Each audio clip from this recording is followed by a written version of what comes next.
Hi, and welcome to this Business Solutions podcast and video interview. I'm Jim Roddy, the president of Jameson Publishing and Business Solutions Magazine. Thank you for joining us today. As always, we're here to provide actionable information on how VARs can sell more products, penetrate thriving vertical markets, and improve their business operations. Our discussion topic today is keeping customers happy, something we're all concerned about for sure. Our guest today to help give us an inside perspective on that is Giles. He's the president of Future POS. Thank you for your time today, John. You're welcome. And John was friendly enough to open up his doors to us. We're at the Future POS headquarters in Butler, Pennsylvania, which is just north of Pittsburgh. So, John, first thing I want to talk about is you can see on the wall behind us, there's also a wall over here that lists a lot of the awards that you've won. Two-time, or you're winner of the Best Channel Vendors for Business Solutions. You also won Best Channel Product in 2009. RSPA Bronze Medallion, past Gold Medallion winner for Dealer Sales and Support. So tell everybody, what's your secret? It's really not a secret. I mean, I'm a little bit obsessive-compulsive when it comes to the software and the business, so I think that shows. But the main thing is I've been the man in the trenches. I've started this company from the ground up. I've been the salesman. I've been the installer. I've been the support guy getting those angry phone calls at 2 a.m. So I can feel the pain of what my dealers are going through when they're out there trying to win business and keep customers happy. I've had dealers in the past that have been in jams, and we've actually gone above and beyond to make sure that their customers are happy, so that the word of mouth on the street regarding Future POS is always positive. Mm-hmm. And so these awards, are these something that you've actually gone out of your way for? Does it just kind of happen? It's kind of a byproduct of the success that you've had as a company? I mean, I'd like to think that it represents what our dealers think of us. It's good feedback for us to see what they like and don't like about our company, so I probably am more interested in the negative comments than I am the positive, so we can learn where we can improve to make the whole experience better. Got it. In our survey, one of the areas that you rated very high in was being channel friendly.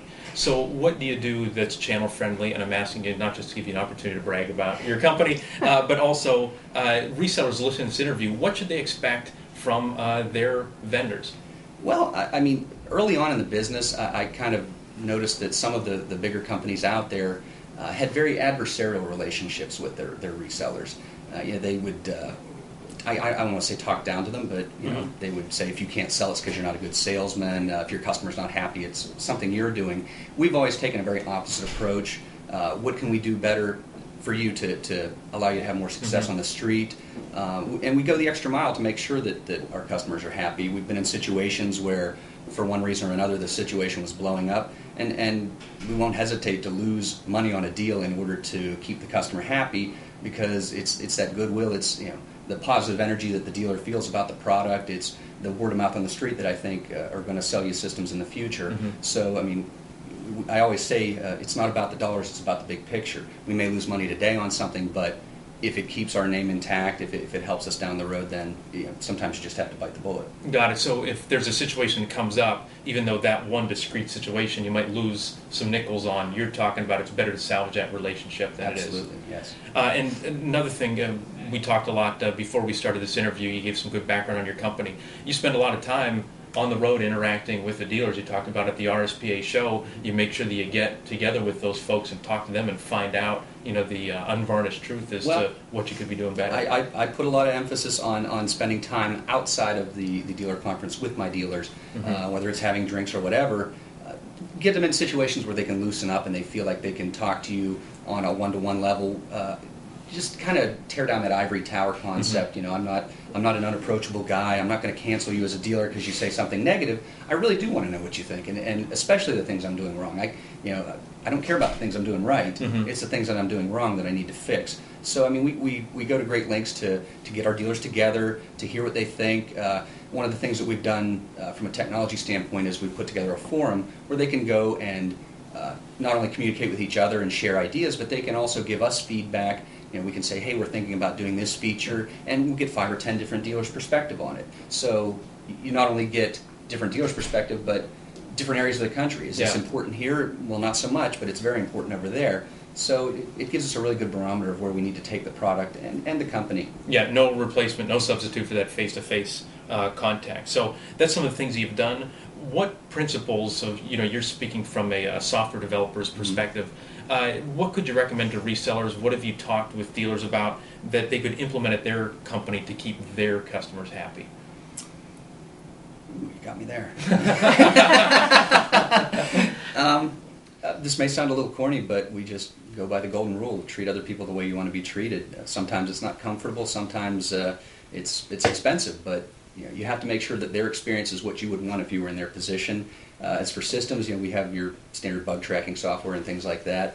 One of the things that we've implemented that has been very helpful is we have a forum on the web, and our dealers can share ideas, but they can also give us feedback, and we also let them vote on what features they think that the product needs the most. So we aren't just flying blind. We aren't just sitting in our RV tower trying to guess what they need next. They can actually tell us. And another piece of that is we make sure that our developers are involved in that forum. So if there's an upset customer, if there's an angry email, and in fact I go to great lengths to make sure if I get an email from a dealer who has an angry customer, I forward that email to the developer. I let them feel the pain of the guy in the trenches that just took an arrow in the back because there was a bug or because we don't have this feature. I always try and keep them from not being disconnected from the dealers, because the dealers are who is paying their paycheck, not me. Yeah. So they need to realize that these are the people we need to keep happy if we want to continue to be successful and grow. So it's really getting the way that the customer's feeling closer to the folks who can have that impact. So if there's a reseller and they're running into the company and they're hearing something, they've got to make sure that they don't just, as a go-between, and keep that distance. You're saying get closer to your customers, essentially. Absolutely. What it is. They need to feel the pain of what those people on the street are going through, so they appreciate the fact that they get to sit at a desk and not get yelled at. So they need to produce the things that these people need to get out in the field so that they don't get yelled at. Yeah. Good info. Well, that's all the time we have for this discussion today. Hopefully our conversation has given you some insight as to how you could keep your customers happy. Before we go, I want to say thanks again to John Giles for joining us today. Quite welcome. Yeah, thank you for having us, and thank you for giving us a tour of your office and getting to meet some of your coworkers. And thank you so much for listening to this podcast and watching this video interview. Our goal at Business Solutions is to provide growth strategies for the IT channel. For more information, please visit our new website at www.bsminfo.com.